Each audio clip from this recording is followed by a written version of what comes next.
Hey everybody, I'm back. Sorry, I had a phone call I had to take. You never know what's going to happen in this La Vida Loca of Adam So Fun. So I can't even remember where we left off.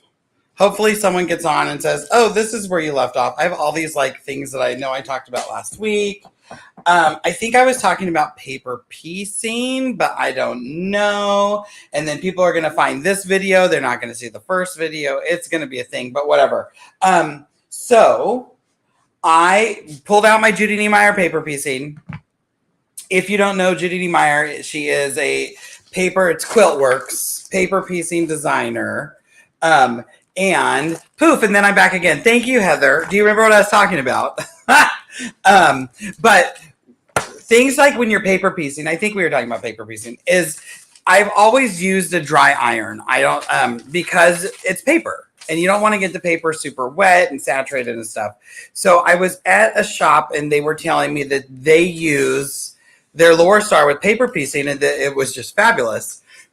And my comment was, do you find issues with the paper getting wet? Do you find issues with this or that? And they have this system. So they have one like mine with the fan. And he was saying, no, I have the fan blow up. So basically you're shooting steam through.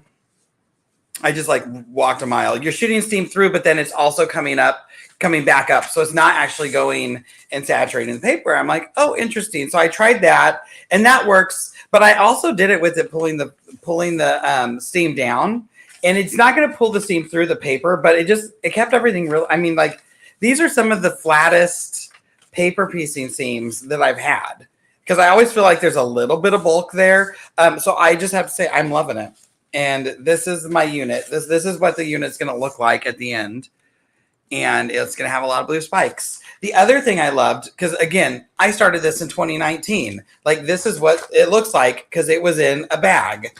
And that's the other thing I like about paper piecing about Judy Niemeyer is that everything's stuck into bags. So you just grab a bag and continue to use it. So like this is part of a bag for the other side, the other units. All your pieces, now this is an infomercial on paper piecing.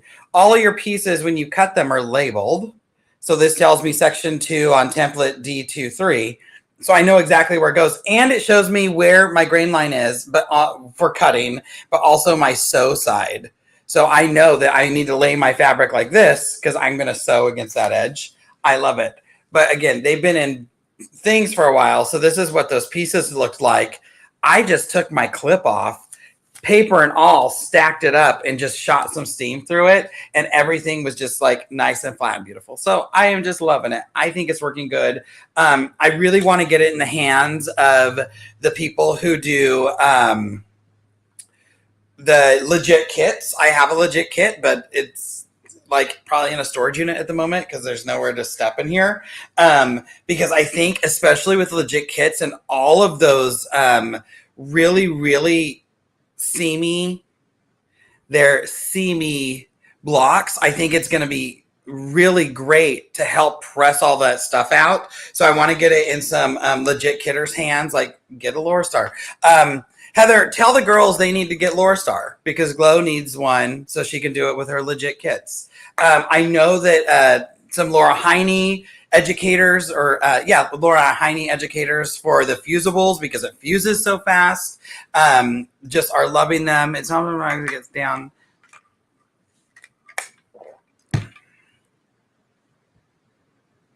Oh, yes. It is helpful because things get set to the side for about 5 years. No judgment.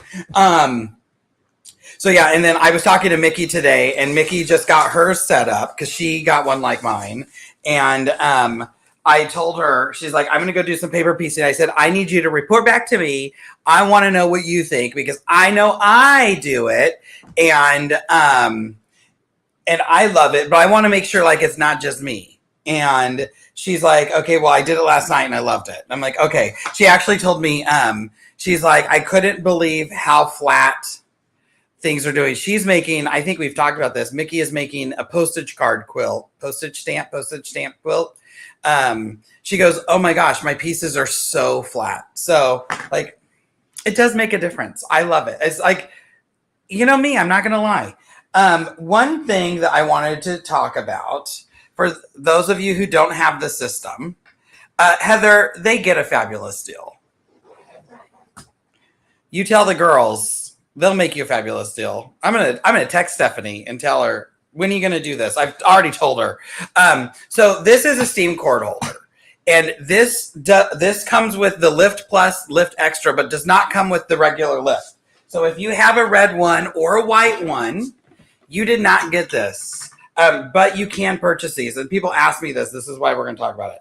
So what this does is this is going to hold the cord out of the way while you're doing things. This one's all wrapped up nice. So I'm just going to show you on my system if I can go over there and not get stuff everywhere.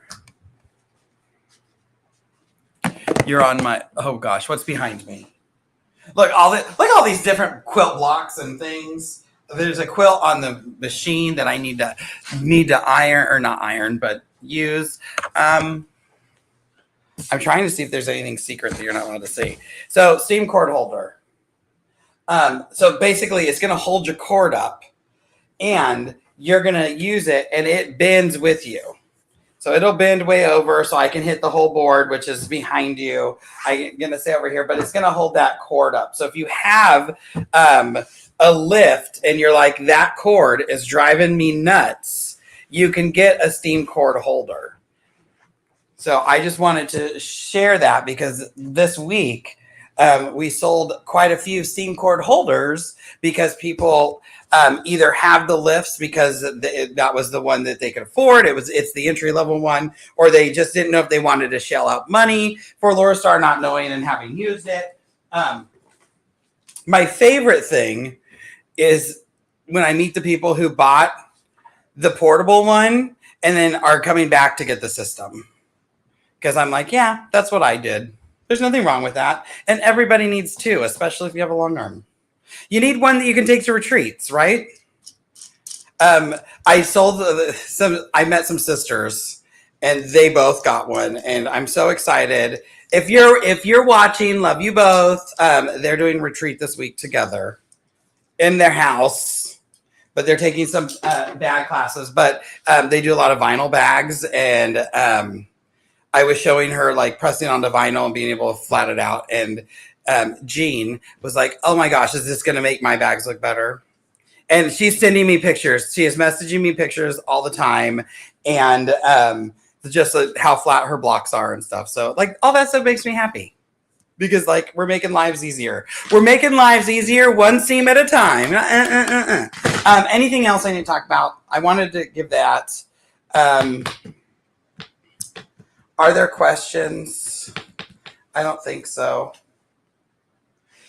I think that's it. Oh my gosh. I've been go for 3 weeks and now I'm like hitting my wall. Oh, for those of you doing the Kona quilt along, somebody brought to my attention that I never put directions for month 3. So that'll be on the YouTube in the next few days. I just have to remember what dies. I have to go back and read and see what dies. But the other thing is I don't have fabric for month 6 yet. 1, 2, 3. I'm looking around. I don't have fabric for month 6 yet. When I get said fabric, I will get the block made and get the video up. So just want to let you know. All right, guys, I got to go. I have to go send some emails from that call I had to leave you all for.